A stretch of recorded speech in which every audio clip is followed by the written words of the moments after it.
India की जो mostly reverse हैं जैसे कि गंगा रिवर, गोदावरी, कृष्णा, कावेरी, इवन महानदी, इनका जो फ्लो है वो वेस्ट से ईस्ट की तरफ है। इसका मतलब ये हुआ कि ये नदियां वेस्ट से आती है ईस्ट की तरफ और बे ऑफ बंगाल में जाके ड्रेन करती है। अब ऐसा इसलिए होता है क्योंकि हमारा जो पेनिनसुलर इंडिया है वो ईस्टवर्ड टिल्टेड है, यानी कि जो जमीन है उसका स्लोप ईस्ट की तरफ है और पानी हमेशा कहाँ पे फ्लो करता है, जहां पे स्लोप बना हो, मतलब हायर एलिवेशन से लोअर एलिवेशन की तरफ। तो अगर ऐसा है और हमारा जो लैंड मास है वो भी ईस्टवर्ड टिल्टेड है, तो फिर ये नर्मदा और तापी जो रिवर्स है ये इनके ऑपोजिट क्यों फ्लो करती है, मतलब ये ईस्ट से वेस्ट की तरफ क्यों जाकर अरेबियन सी में ड्रेन करती है। ये जो हमारी रिवर्स है नर्मदा एंड तापी, ये दोनों ही रिफ्ट वैली रिवर्स हैं। रिफ्ट वैली एक ऐसी घाटी होती है, एक ऐसी वैली होती है जो टेक्टोनिक एक्टिविटी यानी कि अर्थ के प्लेट के मूवमेंट से बनी होती है।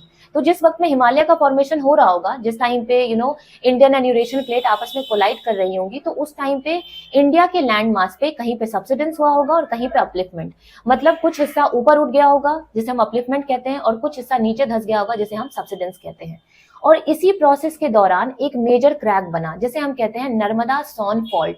और ये जो फॉल्ट लाइन है ये एक नेचुरल ईस्ट से वेस्ट डायरेक्शन में घाटी बनाती है, जिसे नर्मदा रिवर फॉलो करती है और उसके बाद तापी ने follow. So Narmada and Tapi का जो वेस्टवर्ड फ्लो है ये डिसाइड हुआ है जियोलॉजिकल स्ट्रक्चर की वजह से, ना कि लैंड मास के टिल्ट होने की वजह से।